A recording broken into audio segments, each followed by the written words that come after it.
In Bangladesh, clashes have broken out between groups of garment workers over factory closures following the collapse of a building last Wednesday.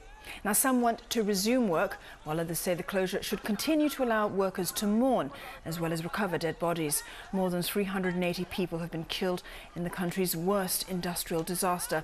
And the Bangladesh government has defended its decision to reject foreign help during recovery efforts.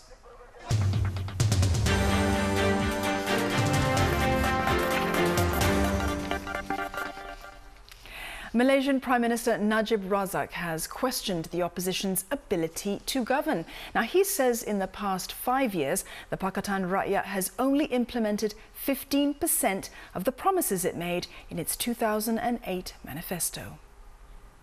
Oleh itu, tuan-tuan dan puan-puan, kalaulah kita dah termakan dengan janji 2008, kita nak Christine Ong, Channel News Asia, Manila. A tough time for job seekers there in the Philippines. Now, the governor of Tokyo has apologized for comments he made about Muslim countries, which he now admits were inappropriate after originally claiming his meaning had been lost in translation. Naoki Inoue had told the New York Times that Muslim nations, and I quote, fight with each other and have overly hierarchical societies. The remarks were seen as a slight against the Turkish city of Istanbul, which is one of the candidates vying with Tokyo to host the 2020 Olympic Games. Mr. Inoue, who is leading Tokyo's bid, also suggested that Istanbul was less developed and less equipped to host the Games. The International Olympic Committee launched an investigation as its rules bar candidates from making comments about fellow competitors. He even quipped that his ermine-lined cloak is so old, no blood had recently been shed for it.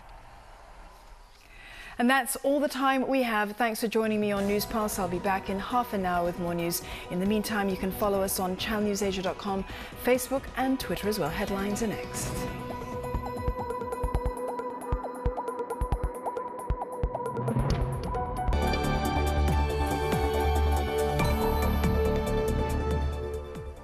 A recap of the top stories making the news. A Pakistani court has banned former leader Pervez Musharraf from contesting elections for the rest of his life.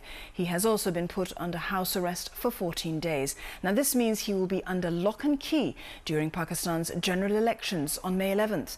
He has also been banned for life from running for parliament. His aides have vowed to challenge the orders.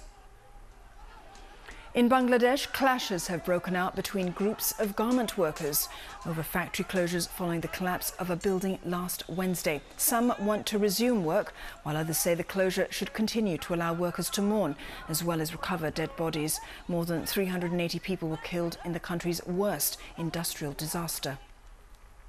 Those are the top stories. For more updates, stay tuned to Channel News Asia.